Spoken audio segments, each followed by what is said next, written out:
രാവിലെ ഒരു വാർത്ത കേട്ടിട്ട് എനിക്കതിൻ്റെ പൊരുൾ മനസ്സിലായില്ല.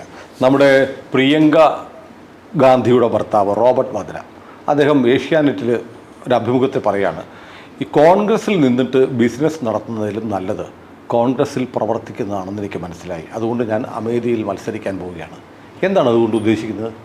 ഈ വാദ്ര ഒരു ട്യൂബ് ലൈറ്റാണ്. അയാൾക്ക് കാര്യം മനസ്സിലായപ്പോൾ താമസിച്ചു. ഈ നമ്മളൊരു NN വോറ കമ്മിറ്റി ഉണ്ടായിരുന്നു. രാഷ്ട്രീയക്കാരും ക്രിമിനൽസും തമ്മിലുള്ള ബന്ധം അതെങ്ങനെ അവസാനിപ്പിക്കാം, അതിനാണ് NN വോറ കമ്മിറ്റി.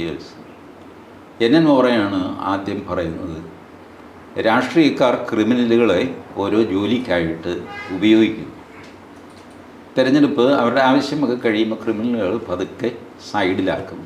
ഇവർ വല്ല പോലീസ് പിടിയിലോ അതിലോ ഒക്കെ ആയിക്കഴിഞ്ഞാൽ ഇവരങ്ങ് തള്ളിപ്പറയും. ഈ ഒരു അവസ്ഥയുണ്ടായിരുന്നു.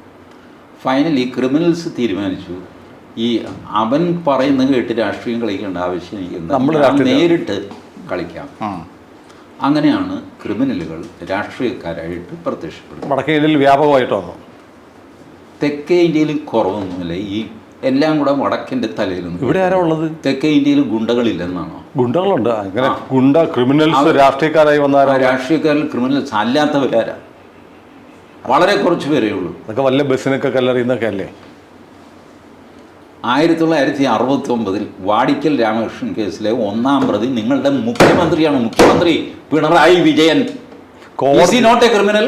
കോടതിയൊക്കെ വിട്ട കേസാണ്. കോടതി വിട്ട ആദ്യം പോക്കറ്റടിയുടെ മറ്റേ ജാഥയുടെ കേസ് എന്നല്ലേ പറഞ്ഞ്. ഇപ്പം എന്താ കൊലപാതക കേസ് വന്നുമ്പോൾ കോടതി വിട്ടതെന്ന് പറയുന്നത്? ഈ ക്രിമിനൽസ് വേറെ, they are punished or other thing, അത് വേറെ കാര്യം. But they are criminals. നിങ്ങൾക്ക് കോടതിയിൽ നിന്ന് പല കാര്യങ്ങൾ കൊണ്ടിട്ട് ഊരി പോരാൻ പറ്റും. But I am talking about 1969. കുഞ്ഞനാടായിരുന്നു പറഞ്ഞിട്ട് ഒരു MLA ഉണ്ടായിരുന്നു. അങ്ങനെ കേരള അസംബ്ലിക്കുള്ളിൽ കയറിയിട്ടാണ് അറസ്റ്റ് ചെയ്തുകൊണ്ട് പോയത്. ക്രിമിനൽ കേസിനാണ്. രാഷ്ട്രീയ കേസായിരുന്നു, പക്ഷേ അടിപിടി കേസാണ്. ക്രിമിനൽ പുള്ളിയായിരുന്നു. ഈ കേരളത്തിൽ എന്താ കുറവാണ്? MV രാഘവൻ ആരാ? P ജയരാജൻ ആരാ? P ജയരാജൻ്റെ ഒരു കൈ പോയത് എങ്ങനെയാണ്? അത് RSകാർ വീട്ടിൽ കയറി വെട്ടിയതല്ലേ? വെട്ടിയത് എന്തുകൊണ്ടാണ് വെട്ടിയത്? അവരെ വെട്ടാൻ പോയതുകൊണ്ട്. വെറുതെ ഒരാൾ, ഞാൻ എത്രയോ കാലമായി RSS ആയിട്ട് നടക്കുന്നു. ഇവിടെയും മാർക്സിസ്റ്റുകാരും മുസ്ലിം ലീഗുകാരും സകലവിധ കലാപരിപാടിയുണ്ട്. എൻ്റെ മേത്ത് ആരും ഒരു മണ്ണ് പോലും നുള്ളിയിട്ടിട്ടില്ലല്ലോ. കാരണം I am not a criminal, which they also know. ഈ മനുഷ്യൻ ക്രിമിനലല്ല. ഇങ്ങനെ പറയാനുള്ളത് തുറന്ന് പറയും. ഔട്ട് സ്പോക്കനാണ്, ദാറ്റ്സ് ഓൾ. അതുകൊണ്ട് അയാളെ ഉപദ്രവിക്കേണ്ട കാര്യമൊന്നുമില്ല. അയാളെ കൊന്നിട്ട് നമുക്കൊന്നും കിട്ടാനുമില്ല. So nobody will touch me. But the moment I start criminalising my activity, definitely I will be attacked. Popular front പോലും എന്നെ ഒരു ചുക്കും ചെയ്തിട്ടില്ല. പോപ്പുലർ ഫ്രണ്ടുകാരൻ വെല്ലുവിളിച്ചതാണ്, നിങ്ങളെവിടെയാണ് താമസിക്കുന്നത്? ഞാൻ TV ചർച്ചയിൽ തന്നെ എൻ്റെ സ്ഥലപ്പേര് പറഞ്ഞു കൊടുത്തു, വഴിയും പറഞ്ഞു കൊടുത്തു എൻ്റെ വീട്ടിൽ വരെ. ഞാൻ പറഞ്ഞു, നീ എന്താണെന്ന് വെച്ചാൽ ഞോട്ടടാന്ന്. അപ്പോൾ അയാൾ പറഞ്ഞു, ഇത്രയും പ്രായമുള്ളതുകൊണ്ടാണ്. അല്ലെങ്കിൽ ഞാൻ പറഞ്ഞു, ഞാനിപ്പം നിനക്ക് കൊല്ലാൻ വേണ്ടിയിട്ട് എനിക്ക് ചെറുപ്പമാകാൻ പറ്റുന്നില്ല. നീ ഈ പ്രായത്തിൽ തന്നെ എന്നെ കൊല്ല്, എന്നിട്ട് നീ എന്താ നിൻ്റെ പോപ്പുലർ ഫ്രണ്ടിന് സംഭവിക്കുന്നത്. അന്തഛിദ്രം ഉണ്ടാകും പോപ്പുലർ ഫ്രണ്ടിൽ എന്നെ തൊട്ട് കഴിഞ്ഞാൽ. പോപ്പുലർ ഫ്രണ്ടുകാരൻ തന്നെ പറയും, ഈ ചേട്ടന് തൊടാൻ പറ്റില്ല എന്ന് പറയും. Because you have to be a cultured, civilized man, then nobody will attack you. Nobody will dare attack you. ആ ഒരു മോറൽ കറേജ് വേണം, ഒരുത്തിൻ്റെ മുഖത്ത് നോക്കാനുള്ള ധൈര്യം വേണം. ഇവർക്കെല്ലാം തന്നെ ഈ ഒരു ക്രിമിനൽ ബാക്ക്ഗ്രൗണ്ട് ഉണ്ട്, എസ്പെഷ്യലി മാർക്സിസ്റ്റ് പാർട്ടിയിലുള്ളവർക്ക്. മറ്റുള്ളവർക്ക് അതില്ല. കോൺഗ്രസ്സിൽ അത് കുറവാണ്, BJPയിൽ അത് കുറവാണ്. ഇല്ലെന്നില്ല, കുറവാണ്. സോ ക്രിമിനൽ ആക്ടിവിറ്റിയിൽപ്പെട്ടവർ, കേസ് ചാർജ് ചെയ്യപ്പെട്ടവർ, ഇവരെല്ലാം രാഷ്ട്രീയത്തിലുണ്ട്. അവർ വരുന്നതും വളരുന്നതും ഒക്കെ ക്രിമിനൽ വഴിയിലൂടെയാണ്, അടിപിടിയിലൂടെയാണ്. തല്ലുകൊണ്ടതിൻ്റെ കണക്ക് പറഞ്ഞിട്ടാണ് രാഷ്ട്രീയ നേതാവാകുന്നത് അല്ലേ? പോലീസുമായിട്ട് മെക്കിട്ട് കയറി വഴക്കുണ്ടാക്കിയിട്ട് പിന്നെ ഇടിയുടെ വെടിയുടെ മുമ്പിൽ എന്തിനാ ഇതിൻ്റെയൊക്കെ മുമ്പിൽ പോയി നിൽക്കുന്നത്? എന്ത് ഇതിൻ്റെയൊക്കെ ആവശ്യം? നാടിന് വേണ്ടിയല്ലേ? നാടിന് വേണ്ടിയിട്ട് നിങ്ങൾ വെടികൊള്ളേണ്ട കാര്യമൊന്നുമില്ല. ഇതെന്താ സ്വാതന്ത്ര്യ സമരം നടക്കുന്നു അവിടെ വെടികൊള്ളാനായിട്ട്? ഞാൻ പറയുന്നത് ബേസിക് ക്രിമിനൽസ് ഇതാണ്. NN Vohra committee. പിണറായി വിജയൻ്റെ കാര്യം ഞാൻ 1969 പറഞ്ഞു. അതിനുശേഷം എത്ര criminals? They came and they are ruling the roost. Many of the parties are controlled by criminals within the party. അവർ സ്ഥാനാർത്ഥികളായിട്ട് വരുന്നു. എത്ര പേരുടെ പേരിൽ കേസുണ്ട്? ഈ ഇപ്പോഴത്തെ എക്സിസ്റ്റിംഗ് ലോക്സഭയിലെ ഏകദേശം 32% ആൾക്കാരുടെ പേര് അക്രോസ് ദ പാർട്ടി, BJP അത് എല്ലാം, ഇവരുടെ എല്ലാം പേരിൽ നല്ല ഒന്നാന്തരം ക്രിമിനൽ കേസുകളുണ്ട്. സാക്ഷി മഹാരാജ്, അദ്ദേഹത്തിൻ്റെ പേരിൽ 2 ബലാത്സംഗ കേസുകളുണ്ട്. അദ്ദേഹത്തെ എറണാകുളത്ത് ഞാൻ ക്ഷണിച്ചു കൊണ്ടുവന്നിരുന്നു. അദ്ദേഹത്തെ മാതൃഭൂമി ഇൻ്റർവ്യൂ ചെയ്തു. ഞാൻ അതിനു മുമ്പ് സ്വകാര്യ സംഭാഷണത്തിൽ ഞാൻ ചോദിച്ചു, എങ്ങനെയാണ് സാറേ എത്ര കേസാണ്? പുള്ളി പറഞ്ഞു 2 ബലാത്സംഗ കേസ്, 17 കൊലക്കേസ്, ഇതൊക്കെ എൻ്റെ പേരിലുണ്ട്. ഞാൻ എന്ത് ചെയ്യണം? പോലീസിൻ്റെ കയ്യിലൊരു FIR ഉണ്ട്. ഒരു പെണ്ണിനെ വിളിച്ചിട്ട് ഒരു പരാതി എഴുതി മേടിക്കും, FIR ഉണ്ട്. ബലാത്സംഗ കേസിന് ഞാൻ പ്രതിയായി. എന്നെ ഇന്ന് വരെ അറസ്റ്റൊന്നും ചെയ്തിട്ടില്ല, സ്റ്റേഷനിലേക്ക് വിളിപ്പിച്ചിട്ടില്ല, ഒന്നും ചെയ്തിട്ടില്ല. 17 കോളേജുകളുള്ള ഒരു യൂണിവേഴ്സിറ്റിയുടെ vice ചാൻസലറാണ് Sakshi Maharaj. He has taken doctorate in Bhagavatam. He doesn't know English. സംസ്കൃതവും ഹിന്ദിയും മാത്രമേ അറിയാം. നാരായണ ഗുരുവിനെ പോലത്തെ ഒരാളാണ്. നാരായണ ഗുരുവിന് ഇംഗ്ലീഷ് അറിയില്ലായിരുന്നു. ഇംഗ്ലീഷ് അറിയാത്തത് ഇപ്പോൾ ഒരു കുറച്ചിലാണ്. അന്ന് പൊടാ പുല്ലേന്ന് ഇംഗ്ലീഷുകാരോട് പറഞ്ഞത് നാരായണ ഗുരു അടക്കമാണ്. എനിക്കിതിൻ്റെ ഭാഷയുടെ ആവശ്യമൊന്നുമില്ല. ഇതുപോലെയാണ് സാക്ഷിമാർ. ഇതുപോലെ ഈ ക്രിമിനൽ കേസിൽ പെടുത്തിയ ആൾക്കാർ ഒരു കടലാസിട്ട് വെക്കും, കടലാസിട്ട് വയ്ക്കും, FIR രജിസ്റ്റർ ചെയ്ത് വയ്ക്കും, സ്റ്റേഷനിൽ പോലും വിളിപ്പിക്കില്ല. ബട്ട് പിണറായി വിജയൻ അങ്ങനെയല്ല. സാക്ഷിയില്ലാത്തതുകൊണ്ടാണ് പിണറായി വിജയൻ്റെ കേസ് തള്ളിപ്പോകുന്നത്. സാക്ഷി ഇപ്പോഴും ജീവനോടെ ഉണ്ട്, സാക്ഷികൾ ഇപ്പോൾ ജീവനോടെയുണ്ട്. അവർ പിണറായിക്കെതിരെ കേസ് പറയാൻ തയ്യാറാണ്. പക്ഷേ ആ കേസ് റീ അജിറ്റേറ്റ് ചെയ്യാൻ തൽപരകക്ഷികൾക്ക് താല്പര്യമില്ല, അതുകൊണ്ടത് വരുന്നില്ല എന്നേ ഉള്ളൂ. ഇപ്പോഴും വേണമെങ്കിൽ ആ കേസ് പുനരുജ്ജീവിപ്പിക്കാം, പോട്ടെ, അത് വേണോ വേണ്ടെന്ന് അവർ തീരുമാനിക്കട്ടെ. പ്രശ്നം എന്താണെന്ന് വെച്ച് കഴിഞ്ഞാൽ ഇതുപോലെയാണ് വാദ്ര ബിസിനസ് നടത്തി അതിനുവേണ്ടി രാഷ്ട്രീയം ഉപയോഗിച്ച് കുറച്ച് കഴിയുമ്പോൾ ഉപയോഗിച്ചു രാഷ്ട്രീയം തന്നെ ബിസിനസ്സാക്കാം, കുഴപ്പമില്ല, തുറന്നു പറഞ്ഞു അയാൾ. മാത്രമല്ല ഇനിയിപ്പോൾ വാദ്രയുടെ പേരിൽ എന്തെങ്കിലും ഒരു കേസ് വന്നു എന്ന് വെച്ചോ, രാഷ്ട്രീയ പകപോക്കൽ എന്ന് പറയാം. മറ്റതിന് രാഷ്ട്രീയ പകപോക്കൽ എന്ന് പറയാൻ പറ്റില്ല, പകപോക്കൽ എന്നേ പറയാൻ പറ്റുള്ളൂ. എൻ്റെ ഭാര്യ രാഷ്ട്രീയക്കാരി ആയതുകൊണ്ട്, അവളുടെ ഭർത്താവായിപ്പോയതുകൊണ്ട് എന്നോട് പകപോക്കുന്നു എന്നൊക്കെ വളച്ചു തിരിച്ച് പറയണം. നേരെ പറയാൻ പറ്റില്ല. ഇപ്പം നേരെ പറയാം. ഒരു ഇൻഷുറൻസ് പോളിസിയാണ്. ഇൻഷുറൻസ് ഒന്നും അല്ല, അത് പിടിക്കപ്പെടും. അല്ല, പറയാനൊരു കാരണം ഉണ്ടാവും. മാത്രമല്ല രാഷ്ട്രീയത്തിൽ പോയി കഴിഞ്ഞാൽ കൂടുതൽ ശ്രദ്ധിക്കപ്പെടുകയും കൂടുതൽ മീഡിയ ശ്രദ്ധ വരികയും ഏജൻസികളുടെ ശ്രദ്ധയൊക്കെ വരികയും ഒക്കെ ചെയ്യും. അപ്പം അത് ആ റിസ്ക് വാദ്ര ഏറ്റെടുക്കാൻ തയ്യാറാണെന്നാണ്. ഒരുപക്ഷെ എന്തെങ്കിലുമൊക്കെ കേസ് വരുമെന്നുള്ള ഉറപ്പിച്ചിട്ടാണോ? അതുമാകാം. ഒരുപാട് കോൺട്രവേഴ്സിയിൽപ്പെട്ട് നിൽക്കുകയാണ് അദ്ദേഹത്തിൻ്റെ കമ്പനികൾ, DLF പ്രോപ്പർട്ടീസ് അടക്കം. There are lot of problems following. ഏത് നിമിഷമാണ് അദ്ദേഹം പിടിക്കപ്പെടുന്നതെന്ന് അറിയില്ല. അപ്പോൾ രാഷ്ട്രീയത്തിൽ ഇറങ്ങിക്കഴിഞ്ഞാൽ ഒരു മുൻകൂർ ജാമ്യത്തിലുള്ള വാക്ക് കൊണ്ടൊരു അമേഠിയിൽ മത്സരിക്കണമെന്ന് ജനങ്ങൾ നിർബന്ധിക്കുന്നു നമ്മൾ പറയുന്നത്. അത് അമേഠിയിൽ നിന്ന് സ്പെഷ്യൽ ട്രെയിൻ ഇടേണ്ടി വന്നു ഡൽഹിയിൽ. ജനങ്ങളിങ്ങനെ പിന്തുണ പ്രഖ്യാപിക്കാനായിട്ട് എങ്ങനെയും രാഷ്ട്രീയ ഞങ്ങളെ രക്ഷിക്കണേ എന്ന് പറഞ്ഞ് ജനങ്ങൾ ഇങ്ങനെ, അത് സത്യമാണ് ആ പറഞ്ഞത്.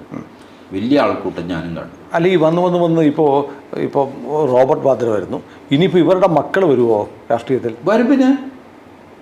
വരുമ്പോൾ അവർക്ക് എന്തോ പേരൊക്കെ ഇംഗ്ലീഷ് പേരുകളൊക്കെയുണ്ട്, അവരൊക്കെ വരും. അല്ല, ഇത് ഇപ്പോഴും ജവഹർലാൽ നെഹ്റു തുടങ്ങി വെച്ചത് വാസ്തവത്തിൽ മോട്ടിലാൽ നെഹ്റു തുടങ്ങി വെച്ചതാണ്. മോട്ടിലാൽ നെഹ്റുവിനും നമ്മളുടെ കായൽ മുരിക്കൻ്റെ അച്ഛനും സ്വത്ത് ഒരുപോലെയായിരുന്നു, ഒരേപോലെ പണക്കാരായിരുന്നു. മോട്ടിലാൽ നെഹ്റു ബുദ്ധിമാനായിരുന്നു. പുള്ളി മകനെ ഇംഗ്ലണ്ടിൽ ബാരിസ്റ്റർ പരീക്ഷയ്ക്ക് അയച്ചിട്ട് അവിടെ തോറ്റു, പക്ഷെ ജെന്റിൽമാൻ പാസ് കിട്ടി. തിരിച്ചു വന്നിട്ട് സ്വാതന്ത്ര്യ സമരം എന്നൊക്കെ പറഞ്ഞൊരു നമ്പറൊക്കെ ഇറക്കിയിട്ട് പ്രധാനമന്ത്രിയായി. മുരിക്കൻ്റെ അച്ഛൻ പാവം, പുള്ളി ഇവനെ കായൽ കുത്താൻ വിട്ട് കൃഷി ചെയ്യാൻ, നാട്ടുകാർക്ക് ചോറും വേണം. അവസാനം അങ്ങേരുടെ സ്ഥലത്ത് അടക്കം ചെയ്യാൻ പോലും സമ്മതിച്ചില്ല. കാശുണ്ടായാൽ പോരാ, വിനിയോഗിക്കാൻ അറിയാം. ഇയാൾ പൊട്ടനെ കൃഷി ചെയ്യാൻ ഇറങ്ങി. മറ്റേയാളും കൃഷിയാണ് ചെയ്തത്, രാഷ്ട്രീയ കൃഷിയായിരുന്നു. ഇപ്പോൾ രാഷ്ട്രീയ കൃഷിയാണ് ലാഭം ഉണ്ടാക്കുന്നവർ. എന്നെ വളരെ പണ്ട് കർണാടകക്കാരനായ ഇന്ത്യൻ ടെലിഫോൺ ഇൻഡസ്ട്രീസിലെ ജനറൽ മാനേജറായിരുന്നു. അപ്പോൾ ഞാൻ മിടുക്കനും അനുസരണയുള്ളവനുമായ എഞ്ചിനീയറാണ്. ട്രെയിനി ആയിരുന്നു. ട്രെയിനി കഴിഞ്ഞാൽ അവിടെ ജോലി ഉറപ്പൊന്നുമല്ല. വേക്കൻസി ഉണ്ടെങ്കിൽ നിങ്ങളെ പരിഗണിക്കും, കുറച്ച് എക്സ്ട്രാ മാർക്ക് കിട്ടും, ഇതല്ലാതെ വേറെ ഉറപ്പൊന്നുമില്ല. എനിക്ക് കിട്ടിയില്ല, ഒരു വേക്കൻസി ഇല്ല. അതുകൊണ്ട് ഞാൻ വഴിയാതായി. പുള്ളി എന്നെ വിളിപ്പിച്ചു. എന്നിട്ട് പറഞ്ഞു, മോഹൻദാസ് നല്ല ഒരു വർക്കറാണ്, എഞ്ചിനീയറാണ്, എന്ത് പറഞ്ഞാലും കേൾക്കും, അനുസരണാശീലമുണ്ട്.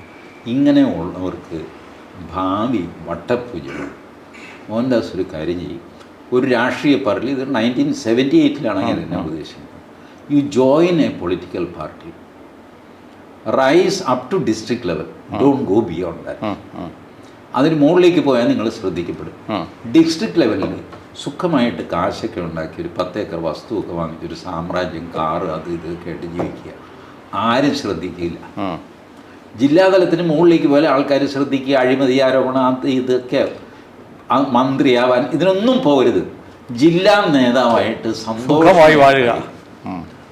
ഞാനത് നോക്കിക്കഴിഞ്ഞപ്പോൾ ചേർത്തലയിൽ കോൺഗ്രസിൻ്റെ ഒരു നേതാവ് ഇങ്ങനെ കഴിയുന്നുണ്ട്, ജില്ലാ നേതാവ്. പുള്ളി മണ്ഡലം പ്രസിഡന്റിൻ്റെ അപ്പുറത്തേക്ക് പോയിട്ടില്ല, പോകത്തില്ല. He was senior to AK Antony and Vayalar Ravi. AK ആൻ്റണിയും വയലാർ രവിയും ആ വീട്ടിൽ നിന്നും അവിടെ പലപ്പോഴും ഇങ്ങനെ ഉപദേശം വാങ്ങാനും പിടിക്കാനും ഒക്കെ വരും. പലതവണ പുള്ളിയെ നിർബന്ധിച്ചു, സ്ഥാനാർത്ഥിയാവാൻ നിർബന്ധിച്ചു, സംസ്ഥാന സമിതിയിൽ വരണമെന്ന് പറഞ്ഞു, കോൺഗ്രസ് വർക്കിംഗ് കമ്മിറ്റി. വളരെ സീനിയറാണ് പുള്ളി, ഞാൻ പേര് പറയില്ല, മരിച്ചുപോയി. പുള്ളി ഈ മണ്ഡലം പ്രസിഡന്റ് സ്ഥാനം മരിക്കുന്നവരെ വഹിച്ചുകൊണ്ടിരുന്നു. അതിൻ്റെ മുകളിലേക്ക് പുള്ളി പോയേയില്ല. But everything is possible. ഈ മനുഷ്യനെ കണ്ടിട്ട്, ചേട്ടാ എനിക്ക് ഇന്നൊരു കാര്യം ചെയ്തു തരണം, അന്നത്തെ കാലമാണല്ലോ, ഞാനൊരു കത്ത് തരാമെന്ന് പറഞ്ഞു. പുള്ളി ക്ലീനായിട്ട് നല്ല കയക്ഷണമാണ് കത്ത് എഴുതി തരും. പുള്ളി ഒരു ഒറ്റമുണ്ടും കയ്യിലൊരു ചായയുമായിട്ട് വീട്ടിൻ്റെ മുറ്റത്തുണ്ടാകും. നമ്മൾ രാവിലെ ചെന്ന് കഴിഞ്ഞാൽ ആർക്ക് വേണമെങ്കിലും പോയി എന്തിനും ആശ്രയിക്കാം. പുള്ളി ചെയ്തു കൊടുക്കും. ആശ്രിത വത്സലനാണ്. പാർട്ടി നോക്കാതെ ആരുമായിക്കോട്ടെ. പുള്ളിക്കത് കേൾക്കുമ്പോൾ ഒരു വിഷമം തോന്നണം പുള്ളിക്ക് മനസ്സിൽ. ഡിസേർവിങ് ആണെന്ന് തോന്നിക്കഴിഞ്ഞാൽ അത് ചെയ്തിരിക്കും. But he never went above മണ്ഡലം കമ്മിറ്റി. അപ്പോൾ എനിക്ക് ഈ പറഞ്ഞ ഈ കർണാടകക്കാരൻ ജനറൽ മാനേജർ തന്ന ഉപദേശം ഓർമ്മ വന്നു. ഞാനത് കേട്ടില്ല, ഞാൻ എൻ്റെ വഴിക്ക് പോയി, എൻ്റെ ജീവിതം, എൻ്റെ സംഭവങ്ങൾ. ബട്ട് ഈ സാധനമൊക്കെ എൻ്റെ മനസ്സിൽ കിടപ്പുണ്ട്. ഇതൊക്കെയാണ് ആൾക്കാർ കളിക്കുന്ന സ്ട്രാറ്റജി എന്നുള്ളത്. വാദ്രയ്ക്ക് പ്രിയങ്ക ഗാന്ധിയുടെ ഭർത്താവായിട്ട് സന്തോഷമായിട്ട് കഴിയാം. പക്ഷേ ഈ ആഗ്രഹങ്ങൾക്ക് കടിഞ്ഞാണ്ടിടാൻ വലിയ പ്രയാസമാണ്. He want to be in the mainstream. കാരണം കോൺഗ്രസ് അലമ്പായി കച്ചറയായി കിടക്കുക, വാളെടുത്തവനൊക്കെ വെളിച്ചപ്പാടാണ്. ഈ മല്ലികാർജുൻ ഖാർഗെ എന്നൊക്കെ പറഞ്ഞു കഴിഞ്ഞാൽ ഇനിയിപ്പോൾ എത്ര കാലം എണീക്കാൻ വയ്യാത്തൊരു മനുഷ്യൻ. രാഹുൽ ഗാന്ധിയെ ജനം ഏകദേശം റൈറ്റ് ഓഫ് ചെയ്തിരിക്കുന്നു. This is the right time to enter politics. പൊളിറ്റിക്സിൽ വന്നു കഴിഞ്ഞാൽ നാളെ രാജ്മോഹൻ ഉണ്ണിത്താനും KC വേണുഗോപാലും വാദ്രയുടെ ഭജന ഇറങ്ങും. അതെ അതെ അതെ, ഇല്ലേ? വാദ്ര ചിലപ്പോൾ പ്രസിഡൻറ്റും ആകും. ഈ AK ആൻ്റണിക്കൊക്കെ ഇങ്ങനെ സംസാരിക്കുക എന്നുള്ളതല്ലാതെ എന്ത് വിലയാണ്? ഒരു വിലയില്ല പാർട്ടിയിൽ. പാർട്ടി ചില മാനേജർമാരുടെ കയ്യിലാണ്. അപ്പോൾ അവർ തീരുമാനിക്കുന്ന പോലെ ഈ മാനേജ്മെൻറ്റ് ഭംഗിയായിട്ട് വാദ്രയ്ക്ക് അറിയാം. വാദ്ര ഇപ്പം നിശ്ചയിച്ചു, ഞാൻ പൊളിറ്റിക്സിൽ ഇറങ്ങുന്നു, ഞാൻ അമേഠിയിൽ മത്സരിക്കണമെന്ന് ജനങ്ങൾ ആവശ്യപ്പെടുന്നു. ആ ജനങ്ങളെയും വാദ്രയെ ഉണ്ടാക്കി കൊണ്ടുവരും. ലോറി കയറ്റിയിട്ട് അമേഠിയിൽ നിന്ന് ഡൽഹിയിൽ എത്തിക്കും. AICC ആസ്ഥാനത്ത് ഭയങ്കര ജനക്കൂട്ടം. പക്ഷേ എല്ലാവരും പറഞ്ഞിട്ട് പ്രിയങ്ക മത്സരിക്കുന്നില്ല, പ്രിയങ്കയുടെ കെട്ടിയവന് മത്സരിക്കാൻ പോകുന്നു. ഞാൻ ഇതിനു മുമ്പ് പറഞ്ഞത്, പ്രിയങ്കയ്ക്ക് വൈകുന്നേരം കഴിഞ്ഞാൽ പിന്നെ ചില പ്രയാസങ്ങളുണ്ട്, ശാരീരിക അസ്വസ്ഥതകളുണ്ട്. He cannot work beyond 7 o'clock. Now, a politician closing his office at 7 o'clock cannot be a politician. അവരുടെ കുടുംബ തീരുമാനമായിരിക്കുമോ വാദ്ര? കുടുംബ തീരുമാനമല്ല, വാദ്രയുടെ കുടുംബ തീരുമാനമാണ്. അത് വാദ്ര തന്നെ അനൗൺസ് ചെയ്യുന്നുള്ളൂ. വാദ്രയെ എതിർക്കാൻ ആരാ ഉള്ളത് കോൺഗ്രസിൽ? ഇപ്പോൾ ആരും പറയില്ല, ആരും ഒന്നും പറയില്ല. അങ്ങേര് തന്നെ അമേഠിയിലെ സ്ഥാനാർത്ഥി എന്ന് വെച്ചു, തീരുമാനിച്ചു. അയാൾ വേണമെന്ന് പറഞ്ഞു കഴിഞ്ഞാൽ അത് കൊടുത്തേ പറ്റുള്ളൂ. പക്ഷെ തോറ്റുപോകില്ലേ? തോറ്റുപോയാലും പൊളിറ്റിക്സിൽ ഇറങ്ങിയെന്നാണ്.